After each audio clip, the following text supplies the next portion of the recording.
Here's how I made a crumbed Wagyu steak sandwich with hummus, chimichurri, burnt cheese. Here we go. If you've been following me for a while, you know that I love chimichurri. So I wanted to make it in the food processor. Started with parsley, then I added 4 cloves of garlic, oregano, olive oil, red wine vinegar, salt and pepper.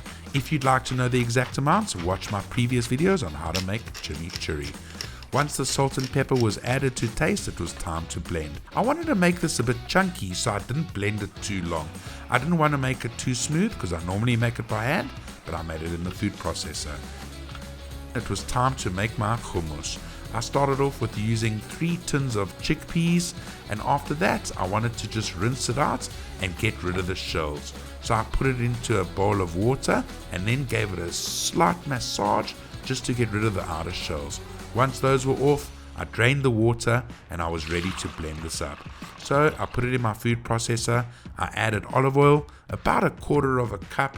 After that, I added half a jar of tahini, which you can get at any Checkers. I added 4 cloves of garlic, and then it was time to just get my lemons ready. I've got quite a cool hack that I did here. I saw it on TikTok. Just squeeze the lemon into your hand and catch all the pips, and then let the lemon juice fall through your finger.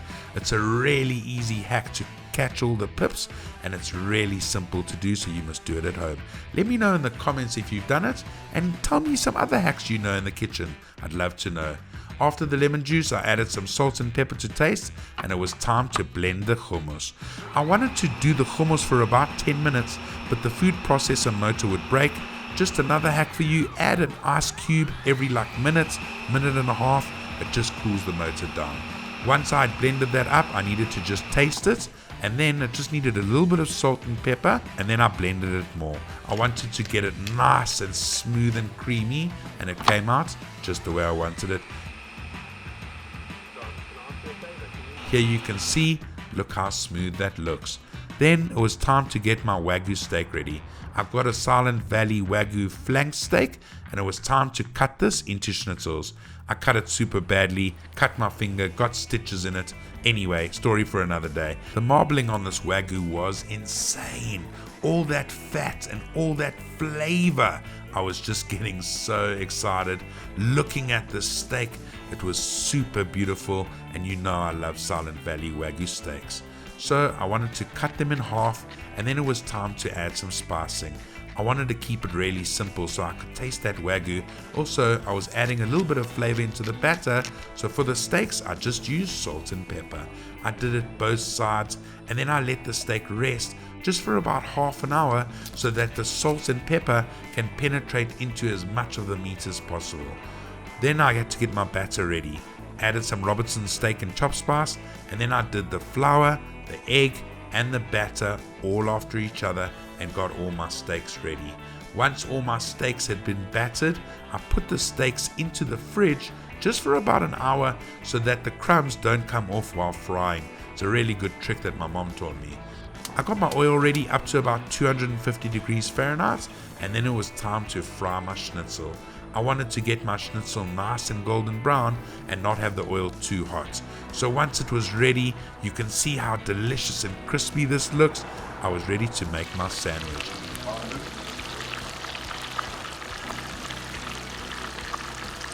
I cut my meat and I got ready to build my sandwich.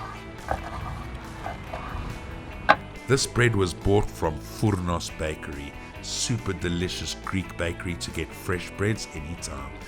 To build my sandwich was pretty easy.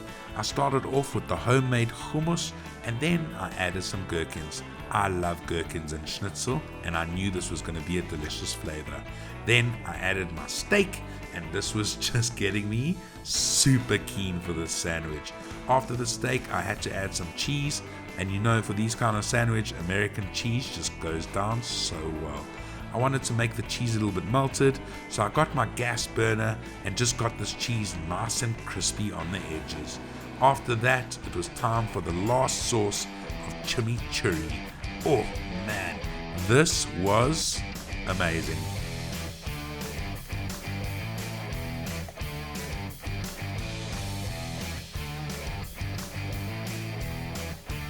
This is the ultimate crumbed Wagyu steak sandwich that the Fat Greek made. You can make it at home. I'm gonna devour this with my friends.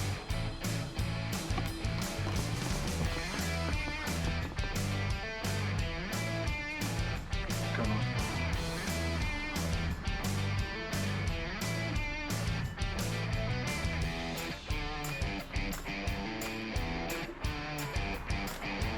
Cheers, everybody. Wow. That is so good.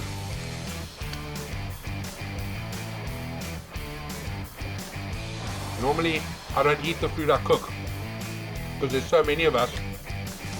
I'm gonna try this. This is delicious. Thanks for watching and keep on cooking, beautiful people.